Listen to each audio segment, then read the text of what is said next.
এই দেখুন তৃণমূলের এমপি আমাদের পিসিমণির আদরের নেত্রী মিতালি বাগ কি বলছে। মা বুড়িদের বাড়ি থেকে ধরে ধরে এনে তাদেরকে বেইজ্জতি করছে। যারা এখনো ফলো করেননি না করে নিন, পুরো ঘটনাটা বলছি। তো পিসিমণির এই আদরের নেত্রী না বাড়ি থেকে বেরিয়ে নাকি অভিষেক ব্যানার্জির সবাই যাচ্ছিল, তার মাঝেই নাকি নার সঙ্গে খেলা হয়ে গিয়েছে। দেখুন আমি বাড়ি থেকে বেরিয়ে আজকে অভিষেক দার প্রোগ্রাম আছে আরামবাগে, আমি যাচ্ছিলাম।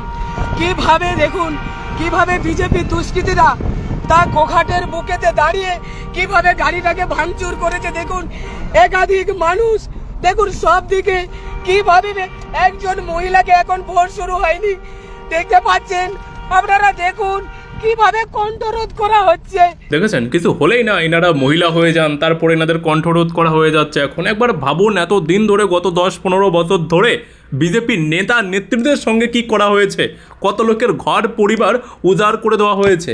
আর এনাদের উপরে কি হয়েছে সেটা আপনারা দেখতেই পাচ্ছেন, সামান্য গাড়ির কাজ ভাঙা হয়েছে, গায়ে কি জানি কি হয়েছে, তো যাই হয়েছে এখন এনাদের কণ্ঠরোধ করা হচ্ছে, এটা এখন ওনাদের মনে হচ্ছে। তাহলে এতদিন ধরে এনারা যেটা করেছে সেটা কি করেছে? इसमें चुप रहना ही ठीक है। দেখুন এরা হলো পিসিমণির ওই যে নাটক কোম্পানি আছে না, নাটক কোম্পানির সদস্য, তো এদেরকে না বিশ্বাস এত সহজে কেউ করবেন না। আপনারা এর জবাব ব্যালটে দিন, আপনারা এর জবাব ব্যালটে দিন। আমি হাত জোর করে অনুরোধ করছি। हाँ ये कर लो पहले। এই সেই মিতালি বাগ, যে মিতালি বাগ না গত 8 মাস আগে দিল্লিতে গিয়ে রাহুল গান্ধীর উপরে ঢলে পড়েছিল। আর শুধু তাই নয়, মনে আছে আপনাদের সেই মহামূত্রর সেই সিন দৃশ্যের কথা?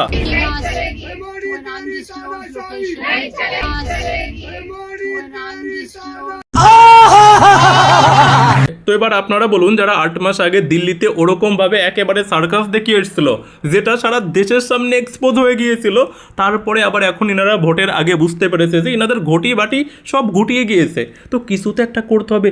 যদি কোনো রকমের তৃণমূল রক্ষা পায়, তো তার জন্য যেটা করার সেটা তো করতে হবে নাকি? তো এখন সেটাই করছে, দেখুন। আর বাকি যা করার আপনারা করুন। समझ रहे हो आप समझ रहे हो